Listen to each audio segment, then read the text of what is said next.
We've had some recent political shifts, having moved several key races in Democrats' favor, giving the minority party an outside chance to pull off a shocker. So let's talk about some of these states. Here are the big four that we are watching.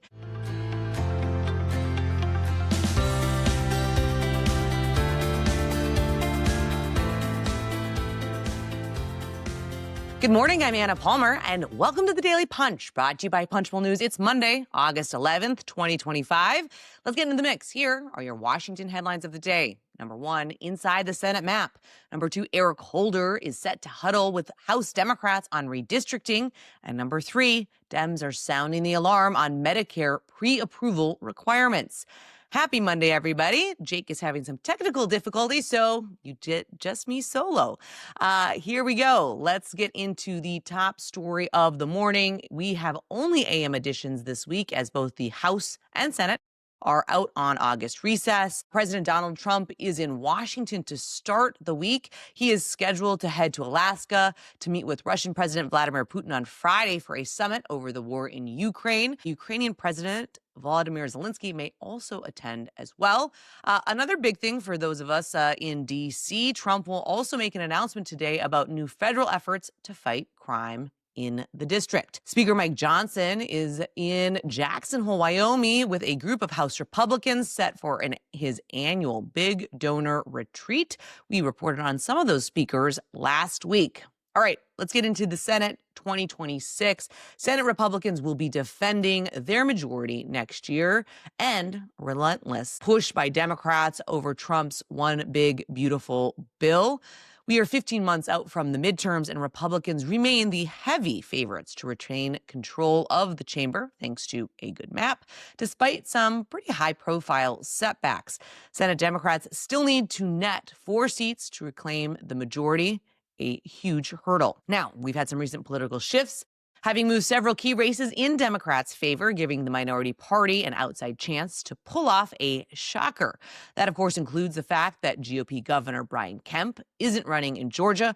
Former Democratic Governor Roy Cooper of North Carolina jumped into that race, and Republican infighting in Texas could prove to be disastrous. So let's talk about some of these states. Here are the big four that we are watching. In Georgia, Senator Jon Ossoff is the most endangered Democrat this cycle. He is raising loads of money. And what's interesting here is you have Republicans, you've got the governor, Kemp, throwing his weight behind former college football coach Derek Dooley, who's a pretty untested political novice, and who is locked in a messy primary with Georgia GOP reps Mike Collins and Buddy Carter. Trump is not happy with Kemp for boosting Dooley. Ossoff could squeak out a general election win, but it won't be an easy state. That went for Trump last November. Also, look to Michigan. This is going to be another big battle for the Senate there. The Wolverine state is almost a mirror image of Georgia. Republicans have lined up behind former Representative Mike Rogers, who narrowly lost to Alyssa Slotkin in 2024. Meanwhile, Democrats this time are having a messy primary to replace Senator Gary Peters. Representative Haley Stevens has not cleared the field there as Slotkin did last cycle. There's at least 2 that are running in that primary, Senator Mallory McMorrow and progressive darling Abdul El Sayed, in a primary that won't be settled, wait for it, until August 2026. That means that there's going to be a lot of money spent by Democrats in the state of Michigan. Of course, important to note, Republicans have not won a Senate seat in Michigan since 1994, but Trump did carry it in 2024. All right, North Carolina, general election will be Cooper likely against RNC chair Michael Whatley. Democrats feel great about the fact that they were able to get the top-tier recruit in Cooper, a popular 2-term former governor. And Republicans are relieved they've all coalesced quickly around Whatley and averted a primary. Cooper's got an impressive track record running statewide, especially because Whatley is the kind of ultimate insider. We'll have to see how that shakes out.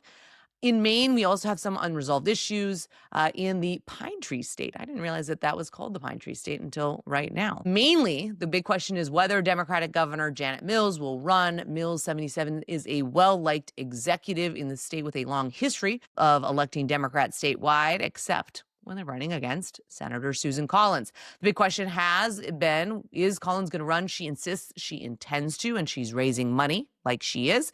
But at a time when the White House is thumbing its nose at Congress and the Appropriations Committee, which Collins chairs, this isn't a guarantee. Senate GOP leaders believe Collins is the only Republican who can win in Maine, so they're willing to let Collins freelance when she needs to. All right, other kind of states just to think about, be on your radar. We're calling them the stretches. We've got New Hampshire. Trump only lost a Granite State by 3 points in 2024. Representative Chris Pappas, the Democrat from New Hampshire, is in a strong position to succeed retiring Senator Jeanne Shaheen. Republicans are targeting the state and believe former Massachusetts Senator Scott Brown can win. That feels like a little bit of a stretch to me. Minnesota, Republicans could compete in a state where Trump only lost by 4 points in November, but still have no viable GOP candidate.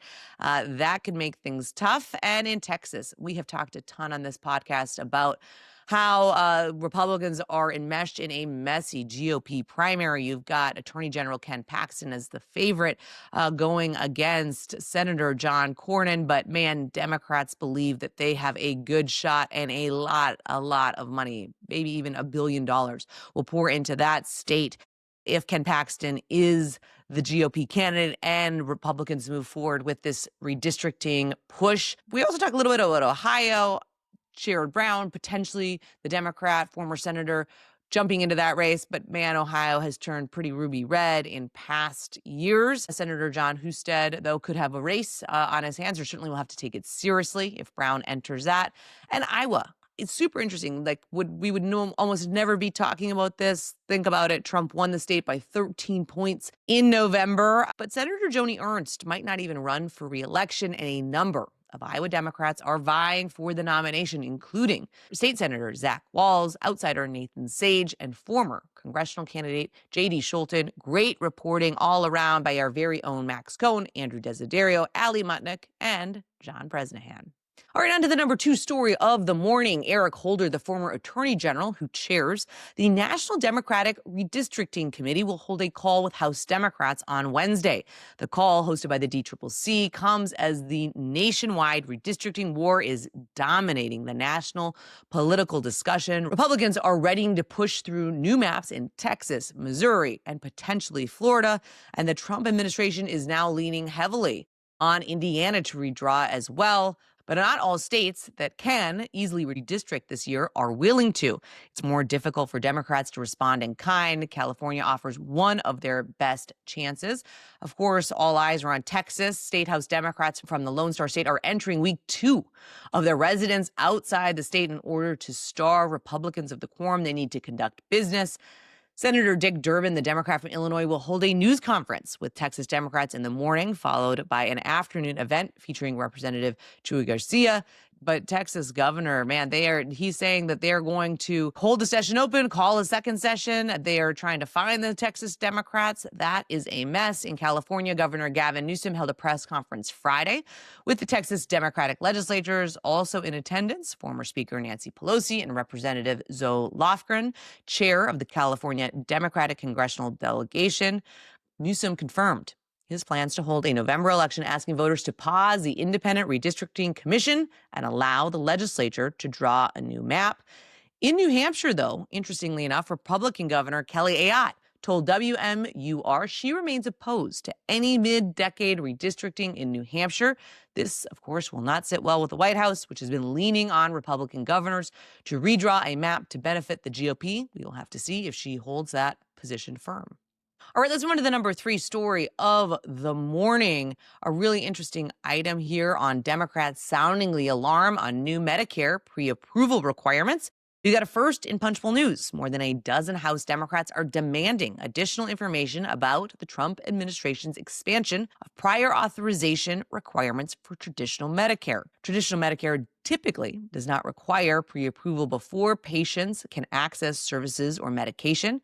And now Democrats, led by Representative Susan DelBene of Washington, Ami Bera of California, express concerns the new program will be burdensome on patients, according to a letter sent to CMS Administrator Dr. Oz. They write, Traditional Medicare has rarely required prior authorization. While prior authorization is often described as a cost containment strategy, in practice, it increases provider burden, takes time away from patients, limits patients' access to life-saving care, and creates unnecessary administrative burden.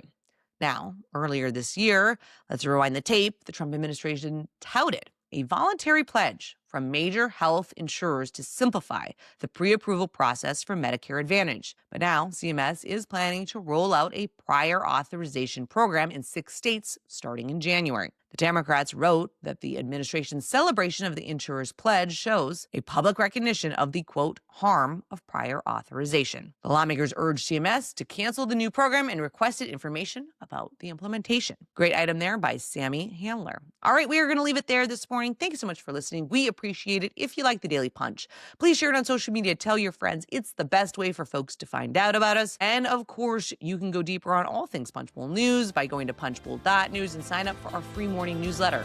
Have a great day and stay safe, everybody.